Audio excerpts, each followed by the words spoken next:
Good morning, good morning. So we're up and at it again. And so we're just gonna shoot it from the hip this morning on our morning discussions, conversation. My wife is driving. We just getting out of the gym. So we wake up this morning, getting dressed, getting ourselves freshened up, and get ready to go on our 5 to 6 mile walk again. Only to realize that it's raining outside. Now the decision was, because we were still in our night clothes, hey, do you want to get back in bed and relax, or do you want to push? And so that decision was given to me. And I looked at my wife right there. She looked back at me. I looked back at my wife, and she looked back at me. And I'm not gonna lie, the first thing that came to my mind was to get back in bed. But then I just had that little push on the inside to say, just push through it. Just push through it. And so that's what we're going to talk about a little bit this morning. Pushing through. And even though the workout was shorter than we normally would do, it was still steps towards our end goal. So sometimes life is going to throw some things at you, and you don't go as far as you normally would go, but you're not at the same place. You have made some progress. And sometimes that's what the enemy try to do. He try to distract you to think because you're not moving as fast as others, or you're not going as far as others, that you're still not moving. But that's not the case. You're still moving to your goal. Now, my wife gave me a question last night before we was getting ready to lay down and go to sleep. And I told her, I said, hey, let's talk about that later. Let's go to bed. And she said, oh, you don't want to talk to me? You don't want to talk to me? I said, no, I don't want to talk to you. Let's go to bed.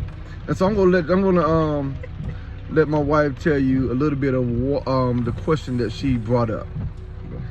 I am finally reading the book, The 5 Love Languages. And when you first start reading the book, it starts off talking about a man who's been married 3 times, and he's trying to figure out why his marriages didn't work out. And he's asking a therapist, does the love just evaporate once you get married? He was saying when he was dating these women that they were all in love, but after he got married, the love evaporated. So I was asking my husband, what made him push through? What made him keep fighting for our marriage? All right. So everybody knows the little joke that goes around, where the money resides, where the money resides. But does the love reside in your home?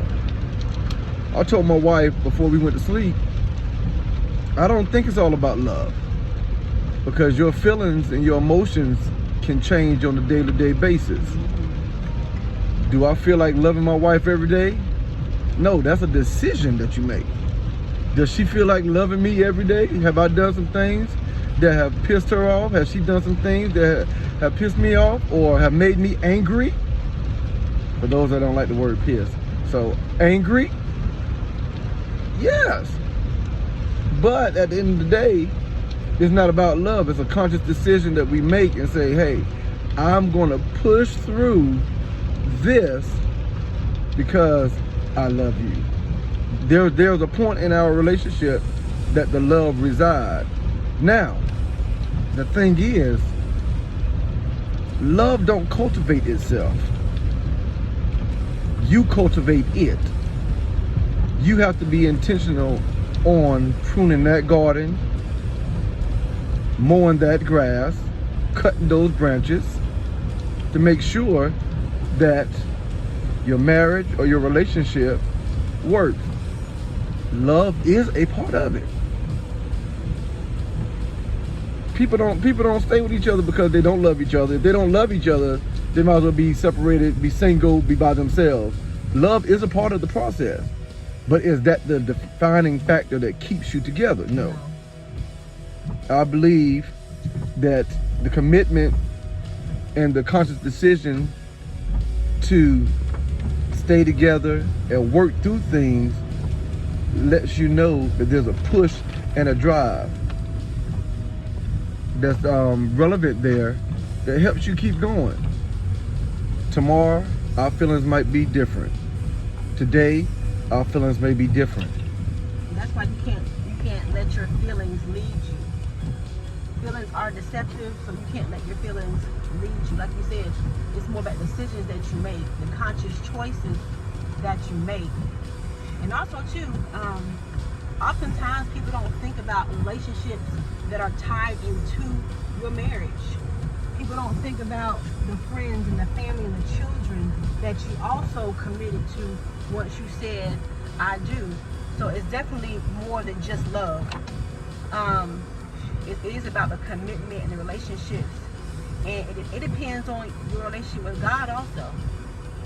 Because God, when you put him in your marriage and he leads your marriage, he will guide you on how to handle your situation day to day. But you have to ask him for that help. I'm gonna throw even a little monkey wrench in there. How about the people that don't even believe in God and still have a push in their marriage? It's a conscious decision between two individuals, two, that's come together to make one union. At any given moment, any given time, I can decide to have different thoughts about the relationship. My wife can have different thoughts about the relationship and break that union up. So we believe as a Christian couple that it's God first, then us, then the children. And sometimes when we get out of alignment with God's word, then a lot of other things start to trickle down. And then on top of that, is it all about love? We have commitment because, like, my wife is an educational buff. Aren't you, babe? You love to learn. She loves to learn. But I love to learn in a different aspect. I deal with music, multimedia, graphics, documentary stuff, and I learn in the area of my interest. My wife has a master's, going into her second master's, and she might continue on. Now I'm forever learning. I'm a person that I take classes, I do things. I might not do it on the educational level as for on the collegiate level as for getting my master's and PhD, but I still like to learn different things. And now marriages can break up because one person is moving further along in life, mentally, spiritually, and another person is stagnant. So do we say love is still the case? In a lot of cases, it's a conscious decision, but that can be frustrating. I'm sorry. I think in some marriages too, we lose sight of things because the enemy can be very nitpicky, and he'll allow you to be nitpicky. He'll put little things in your spirit that you'll nag your spouse about. For me, I'm learning to not just look at the things that might get on my nerves that my husband does, but look at his heart and look at his intentions. And I think sometimes when you're married, you lose sight of that. We just sometimes I feel that we don't look at the intentions. I know my husband talks about he can do 100 good things, and then he does one thing that gets on my nerves, and then negate all the 100 good things. So I try to take a look at myself and look at that situation, and I say, what did his heart intend? What was his intentions? And that changes the whole thing for me, because I know he only wants the best for me, or the best that he can do for me. And so I have to look at that and say, did he mean it that way? Did he mean to do it this way? And so I think that also can change the atmosphere and change the situation. That came with trial and error. Trial and error. But that's marriage, though. That is marriage. If I did it always right, then guess what? It'll be all good. If she did it always right, it will be all good. But that's not life. And then I have to turn around and look at the intentions of her heart too. She has a beautiful heart. I have to look at the heart. And when we're talking about love, that's how Jesus does. He says, guess what? Sometimes I don't look at your actions because I know that your heart is right. And sometimes, and oh man, let me throw this in. How we grow up plays a huge factor on how we see love, marriage, and everything else.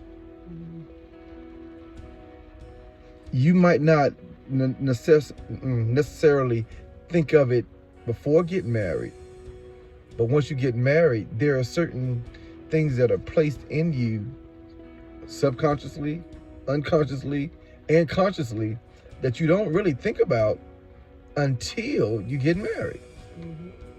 So then you have to push through those things in your mind to say,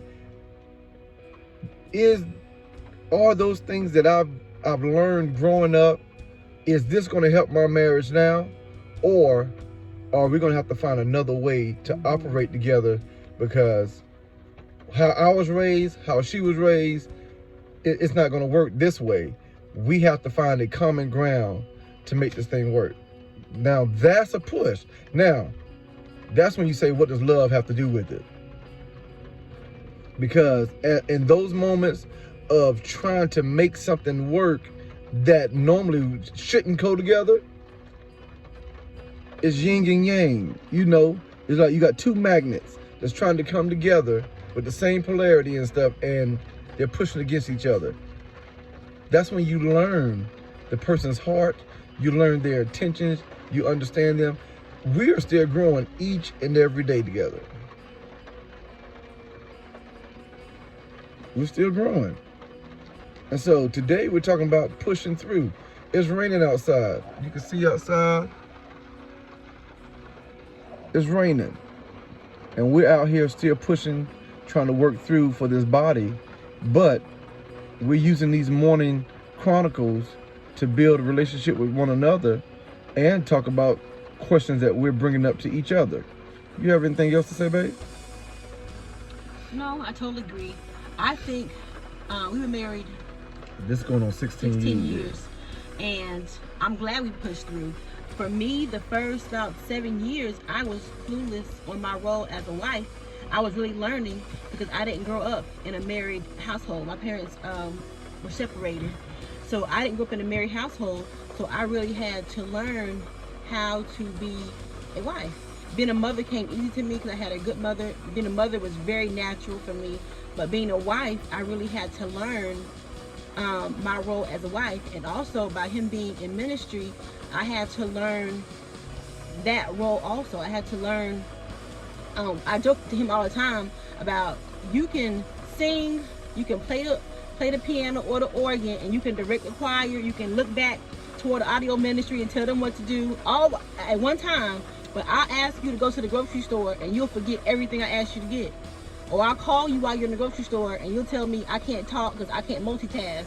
I'm like, you can do all the other things, but you can't do what I asked you to do. So I had to learn his role in ministry and how to separate the minister of music, the psalmist, from the man at home, because they are two different people.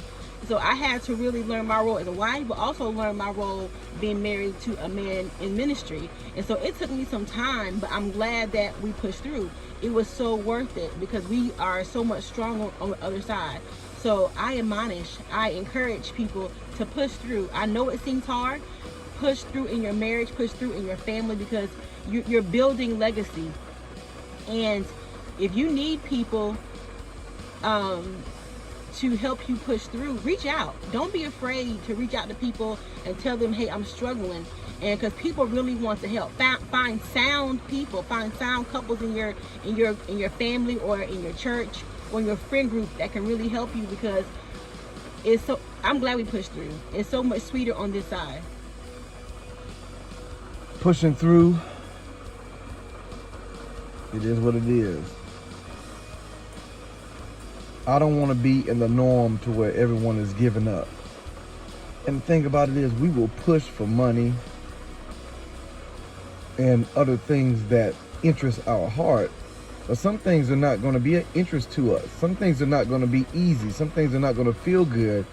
And you still have to push through. We can say that God helps you push through, but then there's another side. There's a lot of people that don't live this Christian walk and push through. But from our perspective, we're learning. So we're giving little nuggets as we're going along to let you know that today might not be your good day. But we're praying for you over here, and we're praying that God will give you the strength today to push through whatever situation that you're going through, and that you will find some accountability partners that can pour into you. I know sometimes you push by helping others all the time and don't feel the pour or the push into you. Well, you have some people over here that's praying for you, and if you need some help to push through, reach out to other people. Reach out to close family members that you know that have it together or have your best interests at heart and love you where the push resides. We out with the Swinnies. Hey, babe. Have a good day.